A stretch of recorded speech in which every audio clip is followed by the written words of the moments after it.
अवधूत चिंतन श्री गुरुदेव दत्त श्री स्वामी समर्थ तुम्हा सगळ्यांचं माझ्या चॅनलमध्ये खूप खूप मनापासून स्वागत आहे। आजचा दिवस तुमचा शुभ जाऊ दे। स्वामी कृपेने तुमच्या सगळ्या चांगल्या इच्छा स्वामी महाराज नक्की पूर्ण करो हीच महाराजांची आपली प्रार्थना करते आणि आजच्या व्हिडिओला सुरुवात करते। आजचा व्हिडिओ माझ्या सगळ्या महिलांसाठी अतिशय महत्त्वाचा आहे।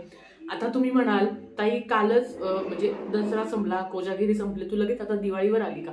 पण हे तुमच्यासाठी आहे, कारण जेव्हा मी सेवा करत असते तेव्हा तुम्ही म्हणत असता की ताई तू हे आम्हाला का सांगितलं, का नाही सांगितलं किंवा खूप लेट सांगितलं या पद्धतीने। म्हणून तुम्हाला मी आजच व्हिडिओ पोस्ट करते आहे की जेणेकरून ज्यांच्या जवळपास केंद्र नाहीये त्यांना केंद्रातल्या मावशींचा मी नंबर देईल, त्यांच्याकडनं ऑर्डर करा, कारण तुम्हालाही कुरिअर वेळेवर पोहोचणं तेवढंच महत्त्वाचं आहे। दुसरं की ज्यांच्या जवळपास केंद्र आहे त्यांनी अर्थात केंद्रातूनच घ्या, कुरिअर चार्जेस तुमचे वाचतील, पण ज्यांचे नाही आहेत त्यांच्यासाठी सांगते। आता सगळ्यात महत्त्वाचं तू काय सांगणार आहे। मागच्या वर्षी माझ्या बऱ्याच स्वामी भक्तांनी स्पेशली महिलांनी ही सेवा केली होती। माझ्या घरात जसं माझं लग्न झालं तसं मी ही सेवा करते आहे, कारण अर्थात ती केंद्रातली सेवा आहे आणि मी केली नाही असं होणारच नाही, पण ती अतिशय उच्च कोटीची सेवा आहे। ह्या सेवेने वर्षभर कधीही कशाची कमी पडणार नाही याची शाश्वती मी तुम्हाला देते। दुसरं, ही सेवा करताना सवाष्णी म्हणजे घरातली कुलस्त्री आहे तिने सेवा करायची, ज्या घरात कुलस्त्री नाहीये त्यांनी पुरुषांनी केलं तरी चालेल, किंवा ताई मी विधवा आहे मनात काहीच आणायचं नाही, तुम्ही सेवा करू शकता। आता ही सेवा काय आहे, मुळात तर आपल्याला एक बॉक्स मिळतो ज्याला दीपावली संच असं म्हटलं जातं। तुम्हाला समजलं असेल आता दीपावली संच म्हणजे काय, जे नवीन आहे त्यांच्यासाठी सांगते। ह्या बॉक्समध्ये ऍक्च्युली मला तो अवेलेबल झाला नाही अजून, म्हणून मी तुम्हाला सगळ्यांना माहिती आहे तो बॉक्स माझ्यावर विश्वास असेल तर 1% तरी तो बॉक्स आणा आणि आई भगवतीची महालक्ष्मीची सेवा आपल्याला करायची आहे। आता सगळ्यात महत्त्वाचं त्याची किंमत काय आहे, 101 रुपये त्याची किंमत आहे, पण त्या 101 रुपयात तुम्हाला काय काय मिळतं ते तुम्हाला सांगते। सगळ्यात आधी आपल्याला ह्या जे काही आपलं बॉक्स आहे तर त्या बॉक्सवर तुम्हाला गायत्री पद्म आणि लक्ष्मी पद्म याच्या रांगोळ्या मिळतात, ते पाहून तुम्ही रांगोळी काढू शकता किंवा कुठल्याही दुकानात तुम्हाला त्या रांगोळी मिळून जाईल। दुसरं येतं ते बघा, ते झालं, त्याच्याबरोबर दुसरं येतं ते त्याच्यात काय काय वस्तू आहेत ते तुम्हाला सांगते। कमळगट्टा मणी 16 आहे, दशांश धूप अतिशय प्रभावी, दशांश धूप रोज घरात लावायचा असतो, जो थोडासा म्हणतो ना आपण स्टिकी फॉर्म मध्ये असतो, त्याचा धूर होतो थोडक्यात, तर तो धूप याच्यात मिळणार आहे। त्याच्याबरोबर उटणे 1 पाऊच मिळणार आहे, पंचगव्य 1 पाऊच मिळणार आहे, महाराजांचा फोटो मिळणार आहे, हिना अत्तर तुम्हाला 1 बाटली मिळणार आहे, गोमूत्र 1 बाटली मिळणार आहे, गुलाबजल तुम्हाला 1 बाटली मिळणार आहे, पिवळी मोहरी तुम्हाला 1 पुडी मिळणार आहे, आणि रक्षा ती पण तुम्हाला 1 छोटीशी पुडी मिळणार आहे। हे सगळं तुम्हाला फक्त 100 रुपयात मिळणार आहे, कारण कमळगट्ट्याचे वेगळे मणी कुठे मिळतील माहिती नाही, ताई आमच्याकडे पिवळी मोहरी नाहीये, ताई आमच्याकडे दशांश धूप नाहीये, या सगळ्या बॉक्समध्ये तुम्हाला मिळणार आहे। आता माझंच काम आहे तुम्हाला सांगणं, नाही समजलं व्हिडिओ वारंवार बघा, तरी नाही समजलं तरी तुमच्या घरात कुरिअर येणार आहे किंवा केंद्रात जाऊन तुम्ही घेणार आहे, तर तुम्हाला तिथे जाऊन तुम्हाला त्या एका पेपरमध्ये एका पॅम्पलेटमध्ये संपूर्ण सविस्तर माहिती आहे, कारण अर्थात आपण नवीन आहोत आपल्याला समजत नाही, मी समजू शकते। आता एवढं सगळं सामान तुम्हाला मिळणार आहे। आता ह्या सामानामध्ये बघा, आता ह्या सामानाचा उपाय काय काय तुम्हाला करायचा, याचा वापर कसा करायचा आहे हे पण मी तुम्हाला सांगणार आहे। बघा, बऱ्याच महिलांकडे श्री यंत्र नाहीये, कुबेर यंत्र नाहीये, कारण दिवाळीला आपण लक्ष्मी सहित कुबेराची पूजा करत असतो, प्रत्येक लोक सगळं घेतील असं नाही आहे। आता तुम्हाला हे उलट दिसत असेल, पण याच्यात स्वामींच्या फोटोच्या शेजारी श्रीयंत्र पण आहे आणि शेजारी कुबेर यंत्र पण आहे, कारण दिवाळीच्या दिवशी ह्या दोघांची पूजा करायची असते। ते तुम्हाला थोडं उलट वाटतं की मला माहिती नाही, कारण फ्रंट कॅमेरा आहे। ओके, आता हे झालं। आता सेवा काय करायची, सगळ्यात महत्वाचं मासिक धर्म विटाळ सुतक, ज्या महिलांना सेवा कधी करायची ते पण सांगते।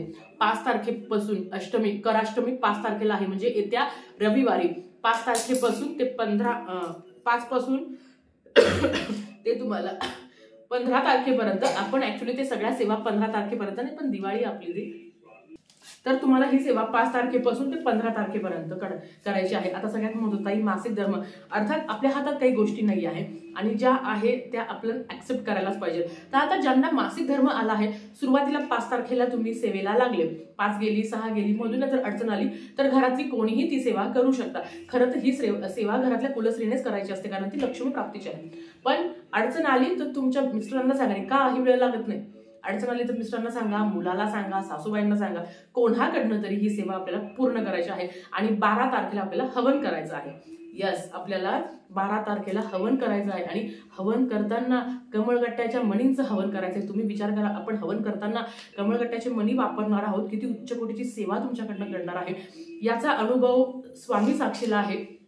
मी दरवर्षी घेत असते. महाराजांच्या कमी आयुष्यात कशाचीच कमी नाहीये, टचूड. पण तरी सुद्धा माझं जेवढं चांगलं केलं त्याच्या लाखपटीने तुमचं चांगलं करावं, हाच माझा हेतू आहे.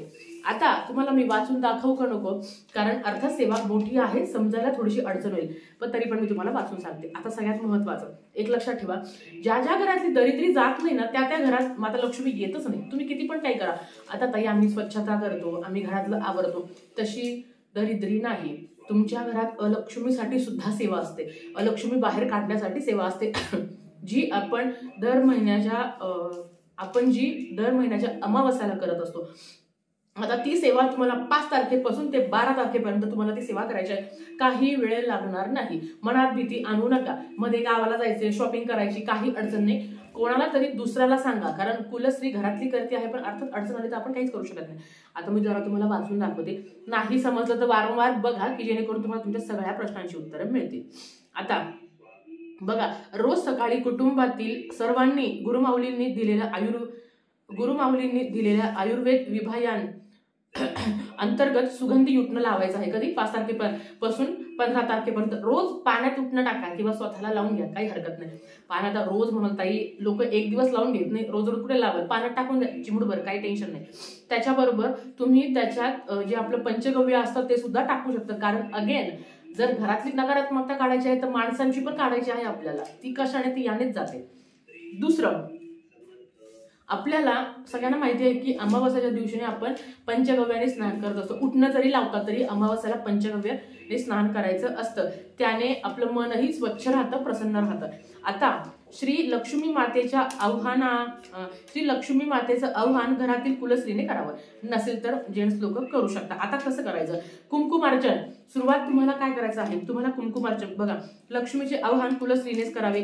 यासाठी या कालावधीत घरातील सर्व स्त्रियांनी साडी परिधान करायची. परिधान करूनच कुंकुमार्चन करायचं आहे. कुंकुमार्चन करताना हिरव्या किंवा लाल बांगड्या तुम्हाला घालायचं आहे. आणि कुंकुमार्चन करताना याच्या आधी जे कुंकू वापरलं ना आपण, जे कुंकुमार्चन केलं आहे ते कुंकू तुम्हाला वापरायचं आहे, कारण त्याने ते तेवढं शक्तिशाली असतं. ते झाल्यावर कुंकुमार्चन करून घ्यायचं आहे. घरात महिला नसल्यात जेंट्सने केलं तरी चालेल. जेंट्स कुंकू लावू शकता का? हो, लावू शकता, काहीच प्रॉब्लेम नाही. आता ते झाल्यावर कुंकुमार्चन दिनांक 5 ऑक्टोबर रोजी करायचं आहे. देवीच्या टाकावर कुंकुमार्चन करायचं आहे. टाक नसेल, फोटो बघा, फोटो नसेल, मूर्ती असेल, आणि असं एकही घर नाही की ज्याच्यात कुळदेवीचा फोटो, टाक किंवा मूर्ती नाही. ज्यांच्याकडे काही नसेल त्यांनी श्रीयंत्रावर करा. आता हे यंत्र तर तुमच्याकडे येणारच आहे. त्याच्याबरोबर कुंकुमार्चन म्हणजेच ताम्हात कुलदेवीचा टाक घेऊन तुम्हाला कुंकुमार्चन करायचं आहे. कुंकुमार्चन करताना नवार्णव मंत्र 108 वेळा म्हणायचा आहे. ओम ऐं ह्रीं क्लीं चामुंडाय विचे नमो नमः. ओम ऐं ह्रीं क्लीं चामुंडाय विचे नमो नमः. ओम ऐं ह्रीं क्लीं चामुंडाय विचे नमो नमः. ह्या मंत्राचा जप तुम्हाला करायचा आहे 108 वेळा. आता ह्या दिवशी प्रवेशद्वारावर गायीचे पद्म आणि लक्ष्मीचे पद्मची रांगोळी तुम्हाला काढायची आहे. प्रवेशद्वाराच्या दोन्ही बाजूस गायीचे पावलं आणि लक्ष्मीचे पावलं काढून तुम्हाला हळदी कुंकू तुम्हाला अर्पण करायचं आहे. हे कधी करायचं आहे? 5 तारखेला सकाळी तुम्हाला हे सगळं तुम्हाला उरकून घ्यायचं आहे. आता कुंकुमार्चन रोज नाही करायचं, रोज फक्त पहिल्याच दिवशी 5 तारखेला तुम्हाला कुंकुमार्चन करायचं आहे. त्याच्याच बरोबर कुंकुमार्चन केल्यावर सायंकाळी तुळशीच्या पूजेनंतर घरात देवासमोर शुद्ध गाईच्या तुपाचा दिवा लावावा आणि जे धूप आहे ना, जो स्टिकी फॉर्म मध्ये धूप मिळतो ते जाळायचं. त्याने नकारात्मकता, दरिद्री, कटकट कायमची निघून जाते, याचे अनुभव आहे. त्या धूपामध्ये खूप पॉवर आहे. कधी जर घरात तुमचा बिझनेस चालत नाही, करणी बाधा आहे, जर काही वाईट साईड घरात घडत आहे किंवा दुकान चालत नाही, बिझनेस चालत नाही, तुम्ही सुद्धा ते सद्गुरू दशांश धूप तुम्ही आणून ठेवा. केंद्रातून घ्या किंवा मावशींकडनं घ्या. आता हे सगळं झाल्यावर आपण रांगोळी वगैरे काढली तर सायंकाळी तुळशी समोर दिवा लावल्यानंतर आपल्याला ते धूप लावायचं आहे. परत सायंकाळी घरात जप आणि अध्यात्म लावायचं. तुम्हाला जे आवडतं ते लावा. टीव्ही लावू नका, गाणे लावू नका. जे अध्यात्म आहे, रामरक्षा आहे, तुम्हाला जे काही आवडतं ते तुम्ही लावून द्या, कारण त्याने घरातलं वातावरण हे मंगलमय होतं. आता घरात टीव्ही चालू आहे, मुलं मस्त गाणे बघता आणि आई ते देवाची सेवा करते, काहीच कामाचं नाही. ते तुम्हाला ही सांगते मी, ही नाही करत, ही गुड गर्ल आहे. दुसरं, आता आपल्याला ना अष्टमी ते अमावस्या घरात रोज आपल्याला गोमूत्र शिंपडायचं आहे. अष्टमी ते अमावस्या कधी करायचं? रोज रात्री थोडंसं गोमूत्र घ्यायचं. ते गोमूत्र पण त्या बॉक्समध्ये आहे. रोज रात्री तुम्हाला थोडं थोडं गोमूत्र शिंपडायचं आहे रोज रात्री संध्याकाळच्या वेळेला. ते झाल्यावर जोपर्यंत आपल्याला अलक्ष्मीचा नाश होत नाही तोपर्यंत घरात लक्ष्मी प्रवेश करू शकतच नाही. त्याच्यासाठी तुम्हाला काय करायचं आहे? यासाठी सायंकाळी घरात गोमूत्र शिंपडून अष्टमीला म्हणजे अष्टमीला गुरुमाऊलींनी श्री गुरुपीठावर केलेले अनेक यज्ञांची आपल्याला जी आहुती दिलेली आहे, ज्याला भस्म म्हणतो ते भस्म आणि पिवळी मोहरी, भस्म पण मिळणार आहे, पिवळी मोहरी पण मिळणार आहे. घरात गोमूत्र शिंपडलं, सद्गुरु दशांश धूप लावला की थोडीशी चिमूटभर तुम्ही रक्षा घ्या, त्याच्याबरोबर पिवळी मोहरी घ्या, उजव्या हातात तुम्हाला घ्यायची आहे आणि तुम्हाला मंत्र जाप करायचा आहे. आता मंत्र जाप तुम्हाला सांगते की तुम्हाला काय मंत्र जाप करायचा आहे. तर बघा, पिवळ्या मोहऱ्या हातात घेऊन तुम्हाला 11 वेळा कालभैरव अष्टकम म्हणायचं आहे आणि 1 माळ श्री स्वामी समर्थ मंत्राची करायची आहे आणि 11 वेळा वल्गा सुक्त म्हणायचं आहे. लई खूप टाइम लागेल मला माहिती आहे, जेवढं म्हणता येईल तेवढं म्हणण्याचा प्रयत्न करा. 11 वेळा म्हटलं तर अतिशय उत्तम, कारण आपण घरातली वस्तू नाही काढत आहे. जी घरातली दरिद्री ना तिच्यामध्ये तेवढीच पॉवर असते, ती काही 1-2 मंत्राने जाणारी नाहीये. त्याच्यासाठी ती सेवा करायची असते. 11 वेळा वल्गा सुक्तम, 11 वेळा कालभैरव अष्टकम आणि 1 माळ श्री स्वामी समर्थ. एवढं कोणीही नाही जमलं 3 वेळा करा, 5 वेळा करा, 7 वेळा करा, 9 वेळा करा, 11 वेळा करा, तुमची इच्छा. आता 1 वेळा प्लीज करू नका, कारण ते फारच हे होऊन जातं. एका वेळात एका याच्यात होत नाही ती सेवा. आता या सगळ्या सेवा एकाच बाईने करायच्या आहे. मग अर्धी तू कर आणि अर्धी मी असं नाही. फक्त ज्यांना मासिक धर्म विटाळ सुतक आला आहे त्यांनी फक्त दुसऱ्यांकडनं घरातल्यांकडनं ती करून घ्यायची आहे. आता हे झाल्यावर आपलं अर्थात आपण जर ही सेवा 5 तारखेपासून ते 12 तारखेपर्यंत तुम्हाला ही सेवा रोज घरात करायची आहे. रोज घरात ही सेवा करायची आहे. एकदा कुंकुमार्चन करायचं 5 तारखेला आणि नंतरचे 8 दिवस रविवार ते रविवार ही तुम्हाला रोज सेवा करायची आहे.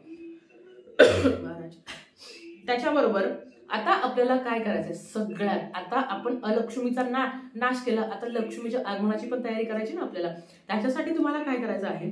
आपल्याला ना अष्टमी ते अमावस्या या दरम्यान कुळदेवीच्या टाकावर 1 वेळा किंवा 16 वेळा श्री सुक्तम म्हणून आपल्याला त्यांना ना अत्तर लावायचं आहे आणि श्री स्वामी समर्थ महाराजांच्या मूर्तीवर किंवा श्री स्वामी समर्थांच्या मूर्तीवर किंवा फोटो समोर ठेवून आपल्याला श्री सुक्तम आणि पुरुष सुक्तांचा अभिषेक करायचा आहे.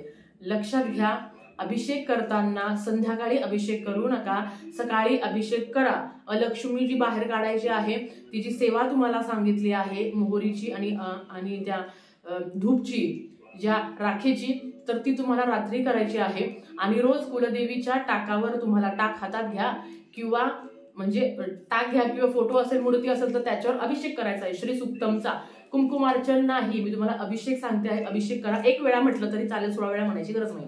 रोज घरात श्री सुक्तमचं पठण होईल. त्याच्यामुळे तुम्हाला देवासमोर बसून करा, सकाळी करा, संध्याकाळी अभिषेक करू नका. महाराजांचं पण श्री सुक्तम आणि पुरुष सुक्तम एकदा तुम्हाला ही सेवा करायची आहे. आता हे सगळं झालं. आता मेन येते ती आर्थिक प्रगतीसाठी अतिशय उच्च कोटीची सेवा. ठीक आहे. रोज सायंकाळी वरील सगळे काम नित्यकर्म आटपून रक्षा टाकल्यावर, धूप लावल्यावर आपल्याला गाईच्या तुपात दिवा लावायचा आहे आणि कमळगट्ट्याचे मणी त्यावर ठेवायचे आहे. म्हणजेच काय, आपण गाईच्या तुपाचा दिवा लावायचा आणि जे कमळगट्ट्याचे मणी आहे 16 मणी, तर त्या 16 मणीतले फक्त 2 मणी घ्यायचे. 16 मणी घ्यायचे नाही, रोज 2. 5 तारखेला 2, 6 तारखेला 2, 7 तारखेला 2, 8 तारखेला 2, 9 तारखेला 2, 10 तारखेला 2, 11ला 2, 12ला 2, असं तुम्हाला 2-2 कमळगट्ट्याचे मणी हातात घ्यायचे. हातात घेतल्यावर काय सेवा करायची ते तुम्हाला सांगते. 16 वेळा षोडशी मंत्र नित्यसेवेत दिलेला आहे. ज्यांच्याकडे नित्यसेवेचं ग्रंथ नसेल त्यांनी मावशींकडनं किंवा गुगलवर तुम्ही षोडशी मंत्र शोधू शकता. त्याच्याबरोबर 16 वेळा षोडशी मंत्र 1 माळ श्री स्वामी समर्थ मंत्राची म्हणायची आहे आणि 1 माळ कमलात्मक मंत्र म्हणायचे आहे. हे सगळे नित्यसेवेत तुम्हाला दिलेले आहे. नसेल तर गुगलवर तुम्ही सर्च करू शकता. आता आज 2 मणी घेतले, एका प्लास्टिकच्या डब्यात ठेवले. परत नवीन जे 2 मणी आहे 16तले ते 2 घ्या, परत त्याच्यावर सेवा करा. म्हणजे आज एक केली, उद्या करा, परवा एक करा, तेरवा एक करा. अशा तुम्हाला 7 दिवस ह्या सगळ्या सेवा करायच्या आहेत. ह्या सगळ्या सेवा केल्यावर दिवाळीच्या दिवशी तुम्हाला घरात हवन करायचं आहे. आता ते हवन कसं करायचं तर लक्षात घ्या. हवन करताना दिवाळीच्या दिवशी सकाळी तुम्ही हवन करा, दुपारी करा, संध्याकाळी करा, तुमची इच्छा, काय प्रॉब्लेम नाही. पण सकाळी केलं कसं बाकीचे खूप कामं असतात. आता तुम्हाला काय करायचं आहे, संध्याकाळी किंवा सकाळी हवन करायचं आहे. हवन करण्यासाठी तुम्ही समिधा घ्या किंवा बरं आता मी तुम्हाला हवनचं नंतर सांगू का, नाही तर व्हिडिओ खूप मोठा होऊन जाईल. आता ज्यांना समजलं नाही त्यांनी वारंवार बघा, ज्यांना काहीच समजलं नाही त्यांनी हा संच आणा, त्याच्यात सगळं डिटेल दिलेलं आहे. आता बऱ्याच बायका म्हणत आहे आम्ही फक्त कमळगट्ट्याची मणी घेऊन येऊ का, त्याच्यावर आम्ही सेवा करू का? चालेल, तुमच्याकडे जर मोहरी असेल, सद्गुरू दशांश धूप असेल. आता मला सांगा, प्रत्येक गोष्ट काय तुम्ही फिरायला जाणार आहे का? नाही ना. त्या संचमध्ये सगळं आहे, एकदा आणलं की सेवेला लागायचं. अतिशय उच्च कोटीची, वर्षभर कधीच कशाची कमी पडणार नाही याची शाश्वती मी तुम्हाला देते, कारण ही कुलदेवीची अतिशय उच्च कोटीची सेवा आहे. तर झालेली सेवा महाराजांच्या चरणी मी रुजू करते आणि आजचा व्हिडिओ इथे संपवते. शेअर करा, सबस्क्राईब करा, व्हिडिओ परत तशाच एका व्हिडिओ सोबत. श्री स्वामी समर्थ.